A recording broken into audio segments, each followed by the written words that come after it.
Welcome to the Direct Line, the official podcast for OADSP. We're excited to have you here with us today, and if you have comments, suggestions, or if you want to join us in studio as a guest, reach out to me at podcast@oadsp.org.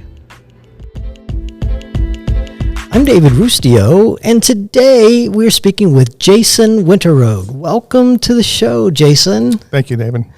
How's your day been? Been good so far. It's kind of rainy out there. It is. So, Jason, tell us about yourself. I have 2 kids. Do you like both of them? Sure. Like both of them, of course. Tell each one they're my favorite. Oh, of course. Yeah. Sure. Yeah. Good dad. Good dad. You have any grandkids yet? Nope, no grandkids. Okay. Well, see, I'm ahead of you there. I've got, I think, 5 or 6. I don't know. I can't keep count. So, Jason, tell us what you do for a living. I conduct MUI investigations and UI investigations for county boards. Does that sounds fun, or is it not?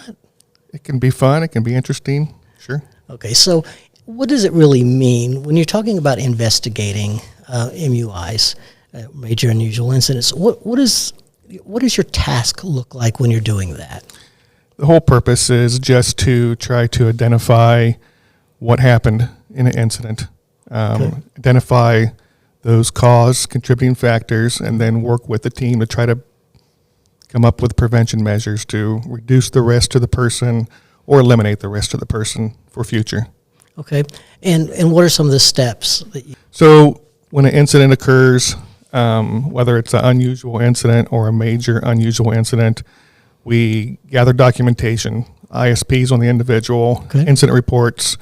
We find out who's involved, who we need to talk to, contact information, and then we'll reach out and speak to DSPs, we'll speak to individuals, we'll speak to DSP supervisors, county board staff, just to try to compile all the information that is relevant to the incident. Are you able to kind of complete these investigations in a day, a week, a month? How long do they typically take?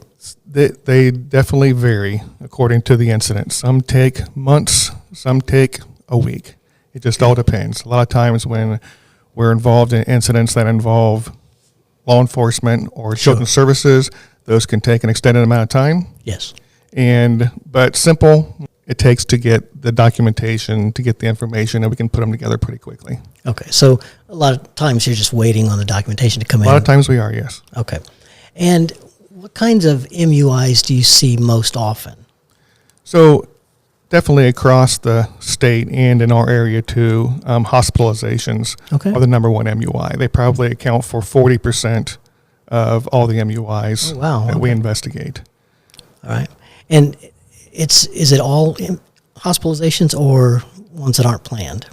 Sure, it's just the ones that are not planned. So for MUI purposes, hospitalization has to be not planned, not pre-scheduled. Okay. Things like that. Scheduled appointments for surgeries, for outpatient, inpatient things. No, as long as it's expected, it's not an MUI. Okay, and what are your typical MUIs for hospitalizations look like? They're typically individual all of a sudden starts showing symptoms, maybe of fever, maybe of respiratory issues. This time of year, a lot of pneumonia, influenza type issues. A lot of times those hospitalizations we see are seizure related. Oh, okay. Maybe the individual has a seizure diagnosis but has controlled seizures, and significant seizures may require them to go to the ER and then become admitted.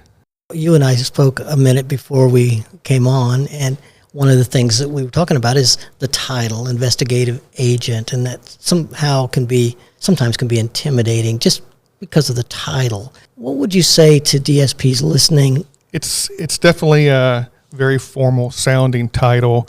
MUI investigations are administrative only. They have nothing to do with criminal investigations. Criminal investigations are handled by law enforcement agencies. Sure.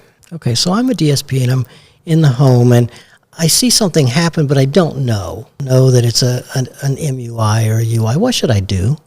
So the best practice is always report to your supervisor or whatever your agency has laid out as your reporting guidelines, reporting process. Typically for a provider agency, it'll go to a home manager or to a program administrator.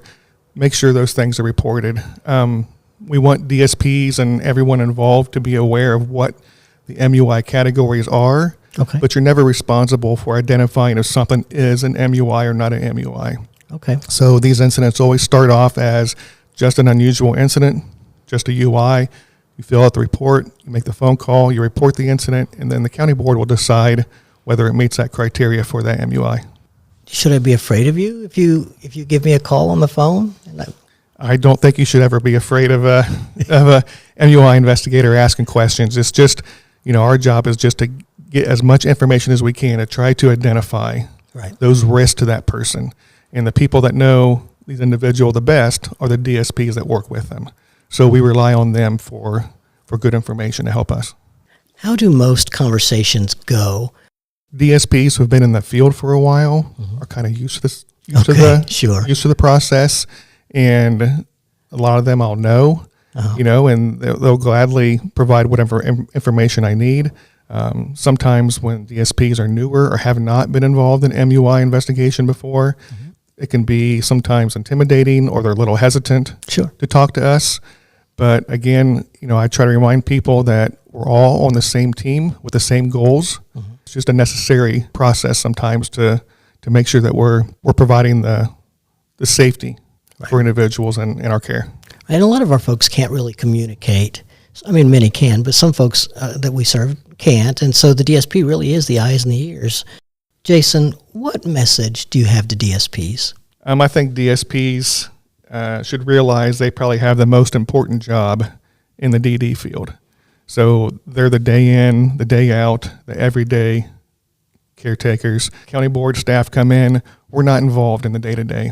Right. So a lot of times we don't know everything that's going on. We don't know some of the things that you have seen or heard or issues you're having. Sure. So I always think it's good to remind them to share with us any issues they have, any concerns they have, and we work together to try to resolve those.